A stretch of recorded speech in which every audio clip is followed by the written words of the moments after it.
Starting the bulletin with some breaking news. Russian President Vladimir Putin, US President Donald Trump, they held a phone call. The two leaders discussed the Iran war. That's the breaking news we're tracking for you, viewers. Trump and Putin have had another phone call to discuss the Iran war this time. Trump and Putin, they discussed potential for economic and energy projects as well. Kremlin aide says that Putin proposed ideas on Iran's nuclear program. Putin even proposed a Ukraine ceasefire plan during the May Victory Day celebrations. Trump reacted positively to this, and the Trump-Putin call lasted over 1.5 hours. Friendly and businesslike. That's the statement that has come in, and this comes just a day after Iranian Foreign Minister Abbas Araghchi held talks with Putin in Russia. That's the big development we're tracking for you. Donald Trump and Vladimir Putin have held a 1.5-hour phone call. They've discussed the Iran war, and they've also discussed other aspects of the Russia-Ukraine war, along with economic aspects as well. I'll cut across to our US correspondent, my colleague Susan, joining us from New York. Susan, anything more you've picked up from this call and what it can indicate? A day earlier, we learned that Abbas Araghchi was there in Russia speaking with the Russian president, and now this phone call between the Russian president and the US president. How do you see this one being threaded together?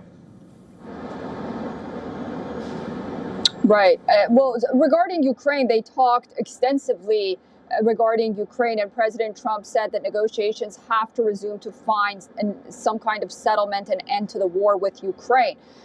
Russian President Vladimir Putin reiterated once again that any kind of peace with Ukraine would have to address the quote-unquote root causes. President Trump also allegedly told Vladimir Putin that he's completely ruled out NATO membership for Ukraine. And the two sides said that perhaps negotiations for a ceasefire can continue. What's interesting is that they also talked about Iran, with Vladimir Putin insisting that President Trump extend the ceasefire when it comes to the war regarding Iran. How President Trump reacted to that, we still don't know. We'll get more messages and reporting from the White House and bring it to you.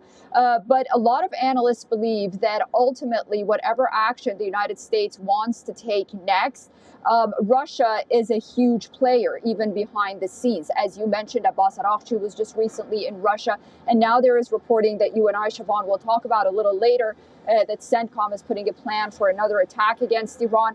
There's no doubt in anyone's mind that they possibly talked about that as well. But I think Putin right now wanted the negotiations with Iran to continue, and he was pressing for an extended ceasefire. We'll see if that'll hold.